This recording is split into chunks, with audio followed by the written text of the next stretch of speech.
No.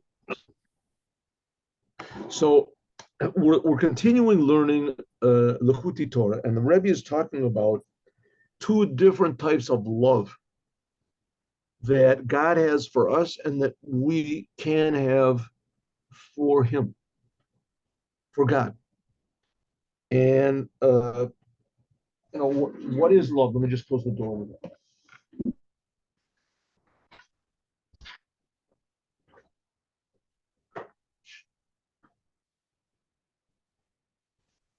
Essentially, what love is appreciating something good, appreciating something good. When you see that there's something good and valuable, so you have love for it. So there's two different types of love that God has for us, because He sees two different good things in us, and we have two different good types of love for God, because there's two different things that we see that are good in God.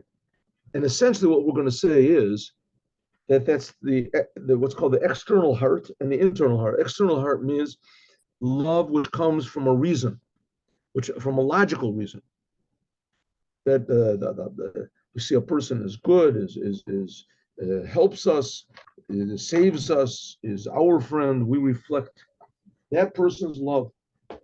Same thing with God. We see how good God is. We think about God, how close God is. God's creating us, and all the things that we've listed.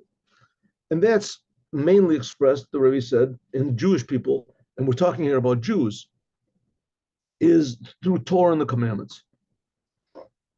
Because the whole essence of the Jews is just their interrelationship with God. That's what makes the Jews different from everybody else.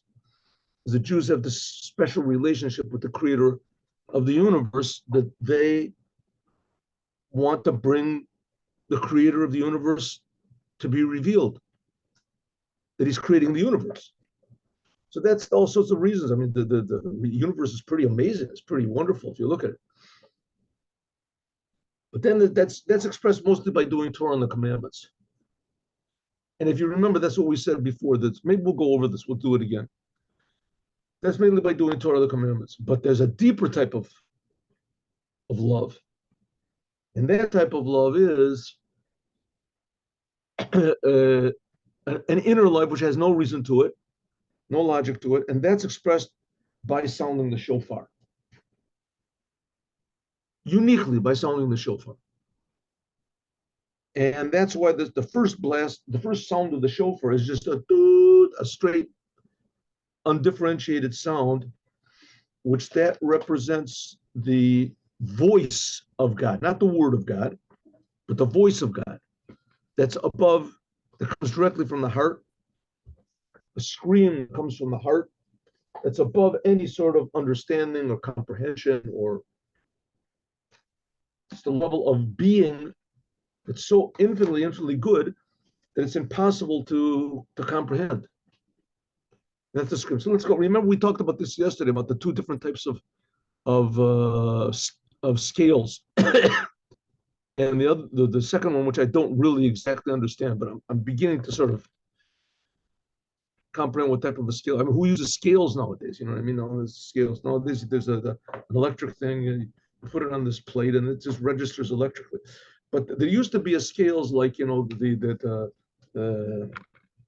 symbol of justice. Supposed to be. Justice is a statue of a woman that's blindfolded, and she's holding a scales. There's equally one side the other ways. But there's another type of a scale, which I can't exactly figure out what this is, what he's talking about, and maybe we'll sort of understand it better. But what it basically is it's like a sort of a long pole, and you put things on it. I guess the closer that it is to the source, it shows that the more it weighs or the less it weighs. Anyway, here we go. Brazil, that's what it means. Shekel b'pelas. It's a sentence in Isaiah. Remember we said this yesterday? What's going on? What happened? Here we go. Shekel b'pelas harim, that God weighs the mountains with this. Pelas was like the straight sort of a pole, and the gavoos and the hills with moznaim. That's the type I was talking about that has two weights on one side. So remember we said there's two types of love. Kihine, harim v'gavoos, mountains and hills. Hein bechinas madrigas ahava. There's two different types of love. That's my pointer. two different types of love. Key, base, bechinas, two levels. These are mountains and hills. Hills are a lower level, bechinas harim, than mountains are. And we talked about yesterday, that said that Abraham, when he saw the mountain where he was going to sacrifice Yitzchak, and also it says the Jews, God held a mountain over them in Mount Sinai. It says this mountain can also be interpreted as love, because Abraham's main aspect was love. And that was the big novelty of the Akedah of him taking Yitzchak, was that he went against his nature. His nature was to love, and he went against his nature. He saw a higher type of a love. Higher type of love. Okay. So that's, in any case, mountains is a higher type of an infinite love, and hills are a lower type of a love. It says hills, they correspond to the mothers, Sora, Rivka, Rachel, Leah. And Judaism stresses very, very strongly that the whole world depends on a receiver and a giver. And the receiver is us, the world. So it's a type of a love that receives from God. We appreciate what we receive. That's the mothers. Sora, Rivka, Rachel, Leah, Shemakablim, that they receive from the mountains. The mountains, that's like Abraham, Isaac, and Jacob. That's why God is always masculine, because he's always giving. That's why he's giving. So who, bechinas ahava, this is love, bechitzonius alev, in the external heart. Hanilkach, which is taken from logic. When you start to think about what God is. Kiravu, how great God is, how wonderful God is, how good God is, how close God is, how awesome God is. When you start to think that, first of all, it's a big novelty just to think that God does exist. But even when you think that he does exist, so, what's there to love? Like, especially you get like almost all of these Eastern religions, God is not really God. It's not like any sort of God doesn't really care. It's just like this highest level of being or reality. There's nothing to love. Maybe you can serve, you can hope that he's going to give you a blessing, or he's going to, you can give obeisance or something like that. But to love God, to have a love of God, he says that's what Judaism comes to bring to the world. How good God is, how much God cares. And that's a type of a love which comes from logic. You start to think, once you open this door and you say, hey, maybe God really does exist, maybe he really does exist, and then you start to think, well, if he exists, then what's the description? What am I loving over here? Is it like the Eastern religions say that there's just this level of being and consciousness, and that just doesn't really care, we can just approach or something like that? Maybe, yeah, maybe could be. But then you start to think, no, maybe God really cares, and God really creates me, and God creates the world, and God cares about the world, and God directs the world. And then you start to realize a personal, intimate, interrelationship with God. And that's a type of a love, but it's love that depends on understanding. In order to purify your soul. Let's see what's going on. Here we go. Behold, in order to purify, refine your soul, or avazu, with this type of love, so that you can actually stop. And this depends on you're not thinking about yourself so much, because God here is reality. We're talking about reality. And if you feel yourself to be the only reality, so you're not going to concentrate on God. I mean, that's general speaking, right? If you think about yourself all the time, you're not going to be able to love anyone unless they benefit you. So you're not really loving them. Like the joke they say about, I'm sorry if I told this joke 15 times already, but it's a good joke.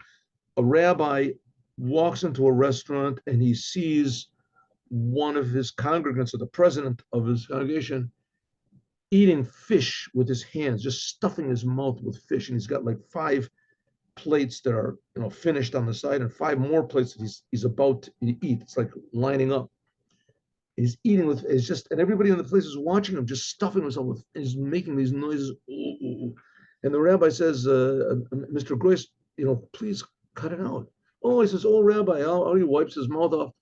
Wow, Rabbi, he says, what are you doing? He said, I just love fish. Rabbi, I just love fish. I just wait for this day. This is fish day. I love fish. And the rabbi said, Mr. Gross, you are a liar. Rabbi, what? What, I mean, a liar? Why? I mean, I thought, maybe you're going to say that I'm the disgusting person or something like that. That I'm they call a baltaiva, a profligate or something like that. A liar? Why a liar? He says, because if you loved fish, you would let the fish eat you. You love yourself. That's why you're eating the fish. It was, why is everybody watching this person? Because the person is such an incredible egotist that he's just completely sold himself to his own desires and he doesn't care about anything else. And that's what happens. As soon as we get too much love of ourselves, then we can't care about anyone else or anything else. And for sure, you can't care about God, because everything you're thinking about is what I'm going to get. So it says, therefore, you have to refine yourself. A person has to refine himself so he doesn't get angry because of what you did to me. And he doesn't have lust because I saw something that's really good. And he doesn't have any of these bad emotions that come from selfishness. So he has to, it says, he has to zachach, you have to refine your soul, you have to refine yourself in order that it should shine with God, godliness. You have to clean off your glasses. Your glasses are reality, and you made them dirty with your own egotism. You're thinking about yourself all the time. All you can see is yourself. Therefore, you have to draw by means of the Torah and the commandments, because the Torah, the 248 commandments, these are 248 limbs of the king. And these are limbs, these are what's called the external limbs. And the Torah is the level of what's called internal limbs, like the organs. Look, and therefore, Talmud Torah connected Kulam, therefore, learning Torah corresponds to everything. This is all in the category of the outer love. How to refine yourself, how to express, how to reflect this outer level of love. When you're aroused for love of God or you want to arouse yourself, that's what the Torah mitzvahs do. They connected, learning Torah corresponds to everything. Shehu anefesh talui yoter, because the soul is more in the inner organs, like your brain and your heart and your lungs and your stomach. That's more like the Torah, the blood vessels, and the outer limbs, like your arms, your legs. That's more like the commandments. That's more corresponding to the commandments. That's what it means. Mishkal kaf moznayim. That's what it means. We said like the hills are measured by this scales, this equal scales. Sheshoklim b'kav zu, benot limasa b'kav sheni lachriya. That you put the weight that you put in one side lifts up the other one. Kach all the masa Torah. The more that you do the Torah and the commandments, and you do it from a recognition that it's God's Torah and God's commandments, is machriya kaf ahaba. It's an equal level of love on your soul. The more you refine yourself, then the more you can appreciate and you think about God logically, right? What God does for us, He gave us the Torah, He gave us the commandments. That's the external love of bechinas madregas harim, but the level which is called mountains. Hein bechinas harim hagvoim. These are higher type of a love. Shu bechinas ahava. This is a love which is above any sort of logic. Shehu lamaylam bechinas Torah b'mitzvahs. This is above the Torah and the commandments. This is a type of a love that even a totally non-religious, abject sinner can achieve. This is above the Torah and the commandments. This is the inner level of the Jewish soul. The Iyavshad, this is a level of love which is impossible. You can't reach even by Torah and commandments. Only by means of tshuva, only by means of returning to God, from the depth of the heart, Mila, which is above from any sort of understanding. And where does this come from? Not because how close God is and how good God is and how much I understand God and appreciate God, and I'm reflecting my love for God. This comes from being far from God. When suddenly a person realizes, gets a flash. Once again, wow, I'm a creation, I'm a Jew, I'm far from God. Suddenly he realizes it. Why? I don't know. Doesn't understand. Sha'az then rachok davka only from being, when he realizes how far away he is from the truth, nearly then God appears to him. Now this is not suggesting that we should do sins. It's not suggesting we should get ourselves far away from God and then God will shine for us, because this is talking about a person that, and this, it could be that that'll work also. It'll go about you. It's definitely not what's being implied here. God forgives everybody, and especially Jewish people. And we see this especially from when the Jews sinned with the golden calf. What do they get? They got the 13 attributes of mercy, the highest, deepest aspect of God. And remember, we learned a few weeks ago that revealed the essence of the Jewish soul. The Jewish people are called Yisrael. And the first of the 13 attributes of mercy is the name of God, El, which you usually don't say. You say Kale, but because they did sins. But don't think that doing sins will bring you to this level. Because if that's what you think, you just keep doing sins. Because the fact is that doing sins feels equally as good as serving God. And it's how do you say, a quick fix. It's cheap thrills, and it's more easily available to have to do sins and feel good with doing sins than to feel good about God. Feeling good about God is a more general, all-encompassing human feeling, and it's not easily achieved. And it certainly is not available like doing sins are. Especially now they have drugs. You take drugs, you can feel better. A person takes a drug, take all these opiates or whatever, you feel better than you could ever feel from all the physical pleasures in life. The problem is that it burns a person out automatically, and he just wants more, and then he doesn't get pleasure after a while. He just gets sold to this thing. But nevertheless, it's cheap and it's available, and it's, how do they say? I want it all and I want it now. And on the other hand, feeling God is you have to give up everything, and you have to give up also your now. You have to say, listen, God, you're the boss. Whatever you want, forget, I don't want anything. I'm just your servant. Suddenly, that's what's called this, from deep bitterness, the person just throws all of himself away. Wow, I realize I can't trust myself at all. We talked about this. That was the thing of Rabbi Eliezer. They call him Rabbi Eliezer ben Durdaya. That's how he ended yesterday's class. That his whole life he just spent running around after women. And suddenly he realized that he had wasted his whole being. That his whole goal in life was to have this cheap pleasure, and he wanted to do it more, and he would just keep doing it. And he realized that he was totally on the wrong train. Right? He was on one of these speed trains. They have these in Japan. They have these speed trains. They have these speed trains that goes like 200 miles an hour or something like that. And suddenly you realize, man, I'm on the wrong train. I thought I wanted to go to Tokyo, and this train is going to who knows what, to China. It's on the wrong. Oh wow! I thought I was doing something meaningful, and then suddenly he realizes I'm wasting my whole life away. That causes a person tremendous bitterness. A Jew, tremendous bitterness. By means of this bitterness of his soul, Hashem, from the farness of God, that is far away from him totally. He removes his will totally from what he was stuck in. Takua, he was stuck in. In the beginning, he arouses this tremendous love, which is above understanding. This Eliezer ben Durdaya, suddenly he realized how wrong he was, and he said, God, please forgive me. So he wept in regret. And it says that his soul went out. He actually died. His soul went out. He realized that he was, if you give me just one moment, I'll go and do these sins again. He loved it. He realized that his whole being was on the wrong, right? The only way you can get out of it is jump off of the train. Either thing's going 200 miles an hour, is going in the wrong direction. What are you doing? I got to get every second. I'm in the wrong direction. I got to get out. That's called the upper tshuva, upper repentance. Or I'm sorry,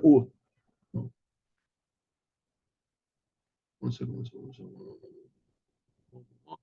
One minute. Where did we get up to yesterday? Maybe we should have skipped this and we didn't. 1 minute. I forget where we got up. Well, we did this yesterday. Definitely. Yes. That's from afar. Oh, that's the end. We talked about this. That's the thing of the palace. This is a different type of a scale. Kihu mishkal shel eitz. This is some sort of a long pole. V'ritzua taluya barosho, and there's like a just one strap tied at the end. Shisham shochlim is a there you tie, you put things. Hanitan lo barichas v'koved eitz umurchako hu machrio. This is, you know what I think this is like? This is like the scales. You know, sometimes you go to the doctors, they have a scales, huh? That just there's just one end. I think that you put the weight, it just moves on one end. Maybe that's what it is. In any case, the further away, the greater the weight. By means of this mariros, a person realizes he's far away from God, of a soul, the further away he is, then it realizes that's the greater weight. It arouses a higher type of a love. Something like that. Mima shahaya takua, that what he was in beginning. Whom or this arouses the level of love, Elyona Shalamayla, which is above understanding. I think that's what it is. You ever go to the doctor, you know, they have these, you get on the scales, and there's this big weight that you move on this thing, and the further away it goes over here, the higher weight it is, right? If you weigh like the 200 pounds, then you have to move it further. This is where it's attached. The further away you go, you get, so the more weight. You weigh 200 pounds, you go up there, you weigh 300 pounds, you have to move the thing over here. So it's showing the other way around. The further away you are from the source, the higher weight that it indicates. In other words, the further away a person gets from God, the greater love that it arouses. That's this thing of a pellis. I think that's something, okay. So that's a deeper type of a love, and this is aroused, the zeu horim b'gavos. That's what it means. Yeah, that's the idea of the shofar. We'll see. That's what the high mountains, ya'alim, for what is it? The mountain goats. Mountain goats are the ya'alim, mountain deers. Harim, this the high mountains. This is drawn down also from above to below, al yadei ya'alim, by means of these, what it is, mountain goats, which these ya'alim, that they make the sound. This is the sound of the shofar. The shofar on Rosh Hashanah comes from Ya'al Pashut. It says there's a Mishnah. It says it comes from the horn of a simple horn of a mountain goat, which nowadays it doesn't. I mean, they come from regular goats, but from a mountain goat. I guess a mountain ram. Shehu b'chinas tshuva. This is the tshuva from the depth of the heart. That's what the Ya'el is, a mountain, this animal, this mountain goat or whatever, where the shofar comes from, is aliyah. Ya'el means to elevate. Lamaila, it elevates the person up high. So a person could say, one second, what did you just finish saying? You said that this type of love comes from a person when he did sins and he realizes how far away he is from God. I mean, I sure did sins, but not that bad. I'm not that far away from God. He says, yeah, that's what you think. But the fact of the matter is as much as God loves you and everybody, and he's infinitely close, but if you don't get too chummy with God. Don't think he's your equal. On one level, of course, he's your equal. He creates you, he loves you. But on the other hand, God creates everything. He creates the angels. He creates the angels. He creates this. There's all these, these nations. They go to big wars, huge wars for you, just to appease the gods. Appease the gods. The Romans, the Greeks, they had all these gods. The god of war. I don't think you're really allowed to say these names, because you're not allowed to say a name of idolatry that's not written in the Torah. Not written in the Torah, but all the planets are named after them. So they have the name of war. I think that's what in the Hebrew it's called Ma'adim, Mars, the god of war. So they go out to huge wars. They killed millions of people. That died, who knows what, for the sake of their gods. Their gods, and these gods are just creations. They're just low levels of God. They're spiritual, but they're very inspiring. Idolatry is very, inspiring. It's very, very, how do you say, convincing and arousing. That's basically what all Christianity is based on, right? It's the golden calf. Right? But those things are a little bit comprehensible as you know uh, uh, as popular and as promising and as intimate as they are. But nevertheless, those things are just creations. And look how arousing they are. Look at what they do. And God is creating all these things. So when we think about that, then you start to realize, man, even if I'm the most religious Jew in the world, and I do everything that the God of Judaism says and the creator of the universe, I do the Torah, I do the commandments, I'm doing everything I'm supposed to, suddenly realize, man, it doesn't make any difference how far away, how close I am, and how good I am, how holy I am. I'm, infinitely far. That's why it's one of the reasons why it says that Moses was the most humble person in the world. He was the most humble person in the world because he realized how infinitely far everything is away from God. On the other hand, everything is infinitely close to God. But nevertheless, that's Rosh Hashanah. Suddenly we realize that God is the king of the whole entire universe, and that no matter what I do, I can never really repay him, but he's the king. This is above all understanding. This is the screaming out of the shofar. The kolma, the pashit libe, that you have to straighten out your heart. There's an argument in the Mishnah if the shofar should be bent or if it should be straight. And it ends up saying that it should be straight, even though nowadays it comes out to be bent. But that's tafe. Should you bend yourself over? In other words, humble yourself, or you should come straight blast from your heart to God, straight. The more that you straighten your heart, adif is better. The hainu lifshot et ahava, to have straight love, mehislavshus, remove your love, remove the garments of your love from any connection, any garment of your soul, of your logic. Just pure love for God. Tzoach libo bekirbo, your heart screams out from inside. Limsor nafsho Hashem, to give your soul to God, likalel bechad, to be included in God's oneness. You see something that's so pure and so beautiful. And interestingly enough, the Rambam, Maimonides, he says that you have to think about God to come to love God.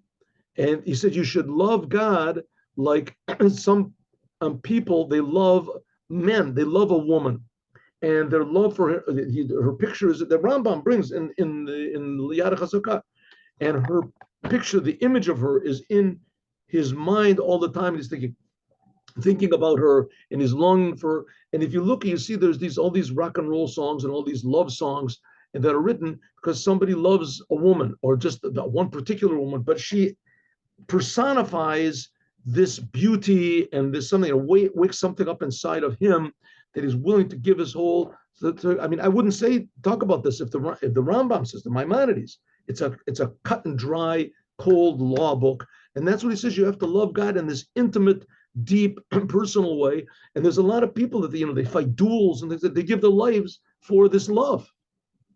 They give this life for the love. And there's some people unrequited love, from somebody loves somebody, a woman loves a man, and the man doesn't show it back. There's people that commit suicide. They love this woman so much, and she gets married to someone else. There's songs written about this. That he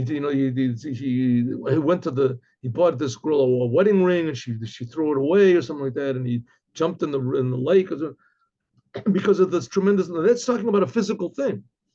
That's talking about even though it's not, it's much above physical. Also above, it's also very, how do you say, human. Viktor Frankl calls it erotic love, a human sort of a love. That's it doesn't have to be even connected with anything physical. And nevertheless, the love. There's a lot of couples, right? That the one of the couple goes away, the other one dies a couple of weeks afterwards. Just can't live without the other one. And that's this type of love that we should have for God, because as good as anything in this physical world is, and as much as it touches and arouses our soul, so infinitely more so, we should have this intimate relationship with God, whose connection to our soul is above any sort of logic, in the same type of way that we're talking about.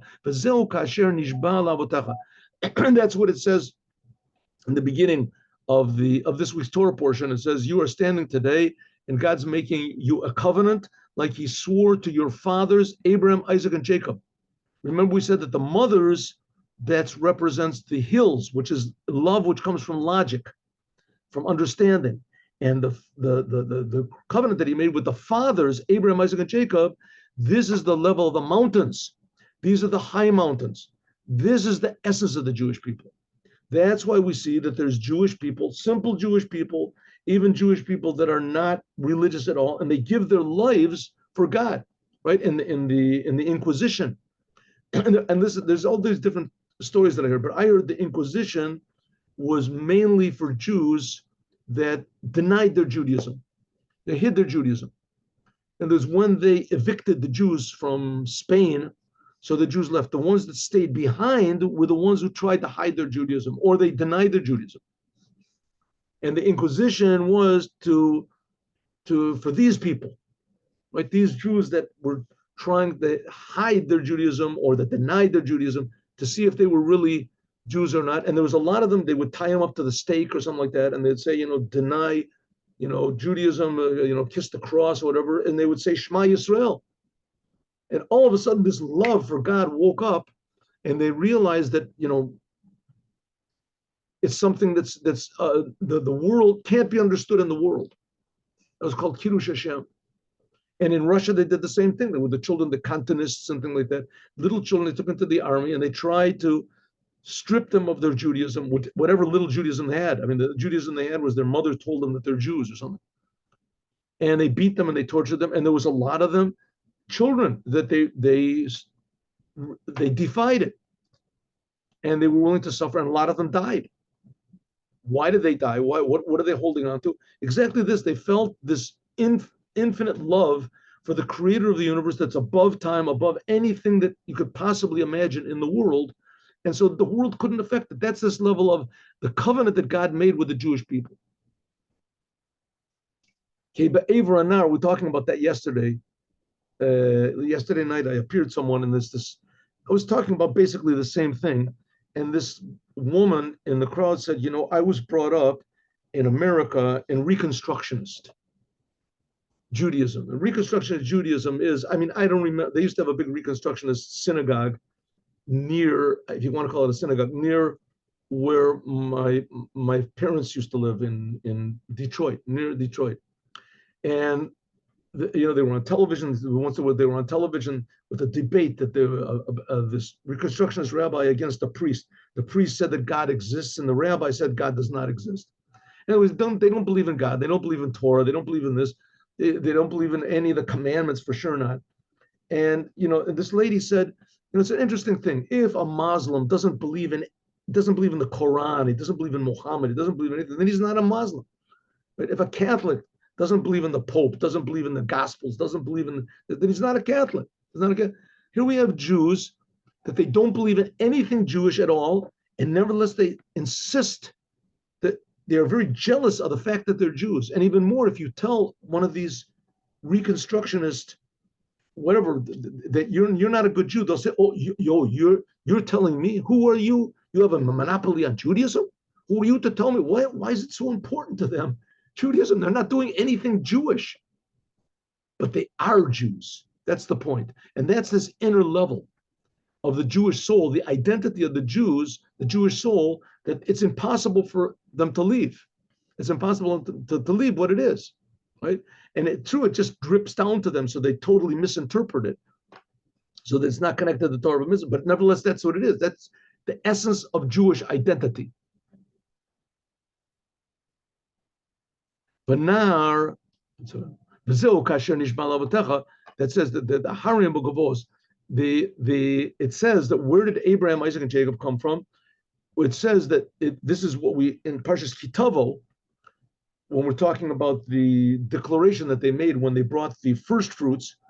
It starts off Be'aver Anahar Yashvu Avotechem.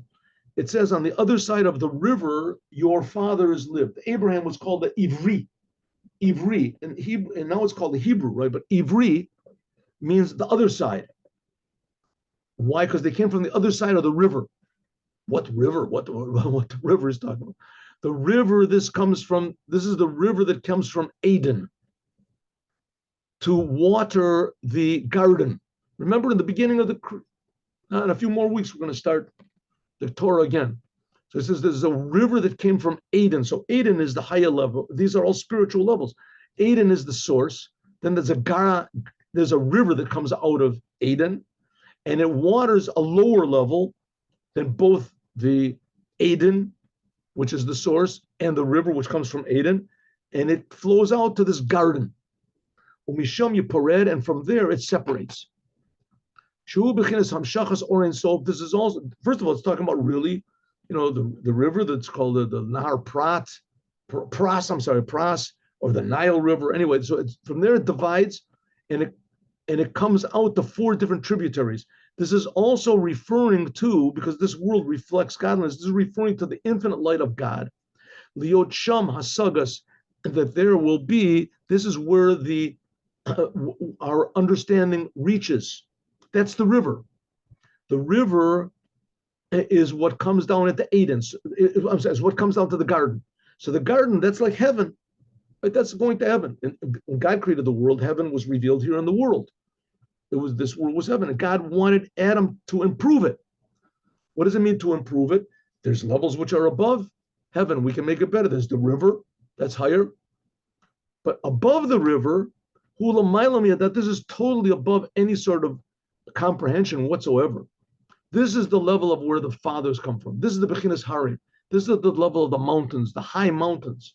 Shamu Bechinas Shorsh Madregas Avos. This is where Abraham, Isaac, and Jacob came from. That's the essence of Jewish identity. That's the essence of the Creator. That's the true inner reason of the world being in existence. Love, true, unselfish love for the Creator, and the Creator as true, unselfish love for us. But if you really love God, then you want to stay in the world and you want to improve the world, because that's what God does. That's the whole purpose of Judaism. That's the Abraham, Isaac, and Jacob. They come from a level which makes no sense. On the other side of the river, Misham, what you saw from there was Hashavua, the oath that God made, and this Kritat Brit, and this covenant that God made, that God said, I swear that I will be for you for a God. The Vichanas Panemius, in the inside of every Jew feels this inner connection to God, even though he doesn't know how to translate it, even though he might be totally against the normal translation, God's translation, what it says in the Torah, but nevertheless he feels God. This is, okay, should we do the summary? Won't hurt, I guess. Let's do the summary. Here we go. Ready? This is the summary of the paragraphs we just finished learning. Perish Nitzavim, what does it mean that all the Jews are standing? Like it says, It asef yachad shivtei Yisrael. The Jews, this is the source of the Jewish soul. This is how the Jews are united, and there's no high or low. The highest of the high of the Jews, that's what it says in the beginning of this week's Torah portion. Atem nitzavim rosheichem, the highest, and the chote vetzecha, and even the lowest of the Jews, even the biggest sinners, whatever, they're all one. Hainu kadei, why? In order to pass us through a covenant. We're doing a summary of what we learned. Hainu ke'ilu, it's like the Jewish people are unified. Similarly, it says ki chelik Hashem amo, like it says that the Jewish people are part of God. On that it says Hinei anochi koreit brit, and this is God says that you're in the world. They're all separate. Everyone is different. But the fact of the matter is you're all one. And I want to express this oneness in all of your diversity. How does it say on the back of the dollar? E pluribus unum. From many comes one. Unity. That's the whole idea of Malchus, Zichronos. This is the whole idea of the shofars, the prayers that we make in the Musaf prayer of Malchus to make God a king. 10 sentences to prove God is a king. 10 sentences to show that God remembers us on Rosh Hashanah. Remember we learned this? The orer, to arouse the revelation of God's kingship to us by means of Zichron Brit, that God will remember the covenant that he made with us. Ubama, how do we do this? How do we make God a king? How do we make God remember, so to speak, the covenant that he made with us, despite the fact that we're not keeping our part of the bargain? With the shofar. The shofar is the level of tshuva, of returning back to our source. Upper tshuva, bikshu panai, like it says, request my face, the inside of the heart. Nimshach, this is drawn by means of God's inside. That's what we have to look for. Because if we're just in the level of being on the backside of God, this is just a ray of godliness, how God is creating the world. Then we can be ka'aryeh, like we said, like a lion roars. This is what's called the external heart.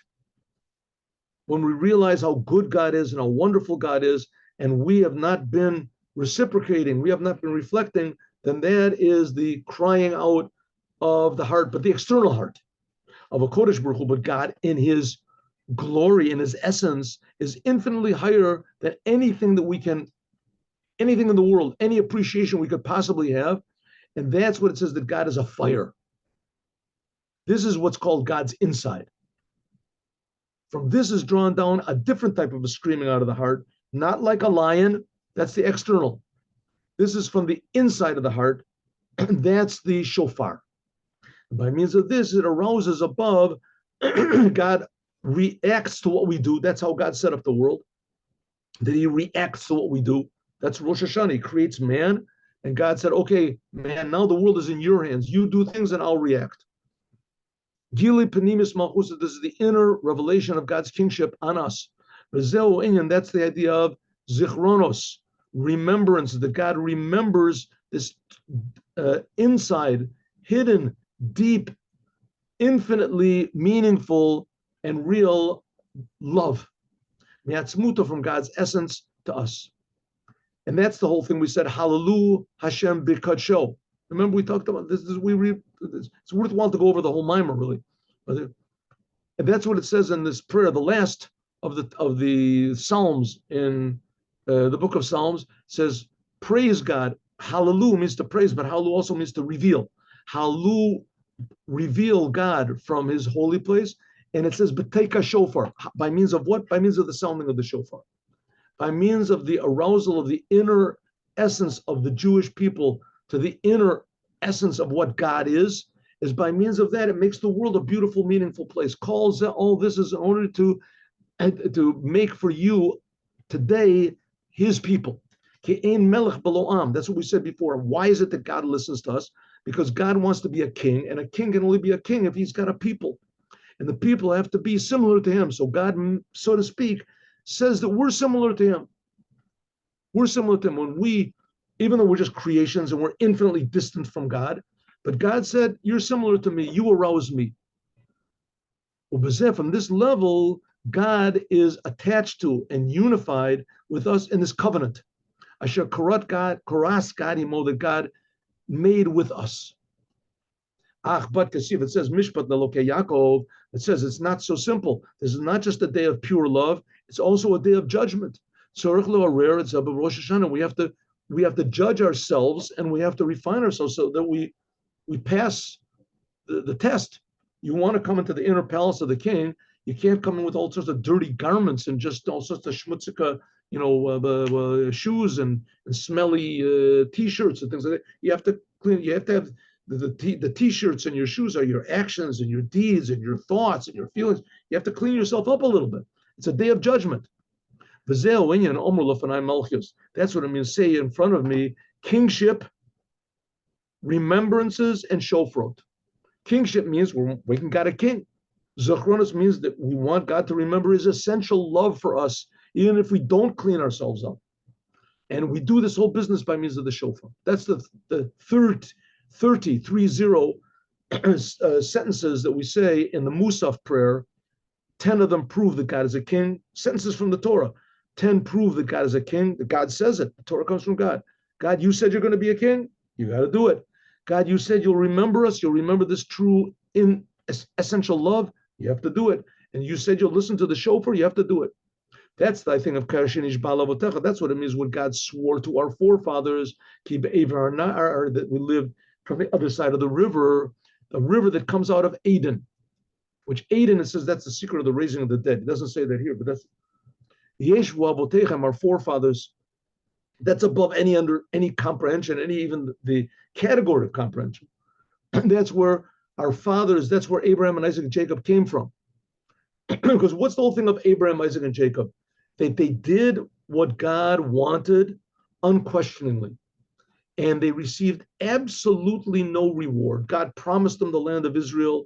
He promised them that their children are going to be like the stars of heaven. And they didn't get any of it. They didn't see any of it. But they were just happy to serve the Creator. And in fact, all of them risked their lives. Right? Abraham was going to kill Isaac. That would have finished Judaism. Isaac was willing to go to be killed. That would have been it. That would have been the end. They weren't interested in making a new religion or making future generations or making a new nation or anything. They were just interested in serving God. They were going to get killed.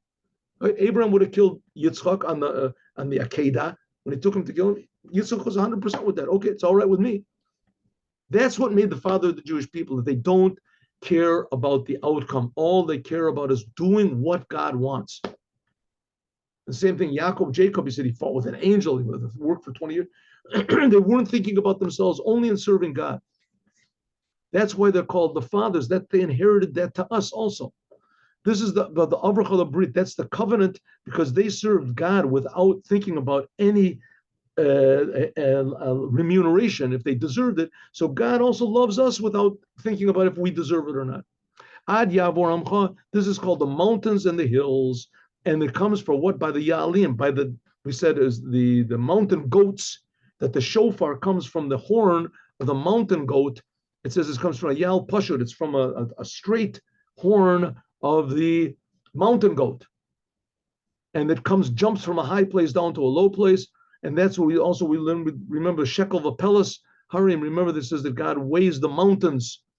That no matter how far away, when we realize how far away we are from God, is that brings a big weight and God reacts in a very deep way. That's the shofar. Okay, we went through it a little bit quickly, but the point of it is that God is infinitely close to us and is infinitely far from us, and that we arouse God, this infinitely deep love that God has, specifically from that he's far from us. When we realize how far away we are from him, this is the screaming out of the heart. And that's the world. I mean, the world, after all, is a big mystery. And we can't take it too much, for understanding, for granted. That's one of the big problems, like, communism and all these other things. They think they got the whole thing understood. They have the whole thing right there. We don't need God. The world, it's all understood. Science, we'll figure the whole thing out. And it takes away the mystery and the depth and the infinite love that there is to be found in the creation itself, that there's a creator that loves us. And that's what the Jewish people are supposed to arouse, especially on Rosh Hashanah. As we'll talk about, we'll continue this tomorrow. This is the first sentence of the Tanya. The Tanya is based on the next. This is what we're going to learn tomorrow. Okay, let us stop here and let us share. Stop to do this. Oh no, I don't believe it. I pressed the wrong thing. I'm recording to the cloud. Terrible.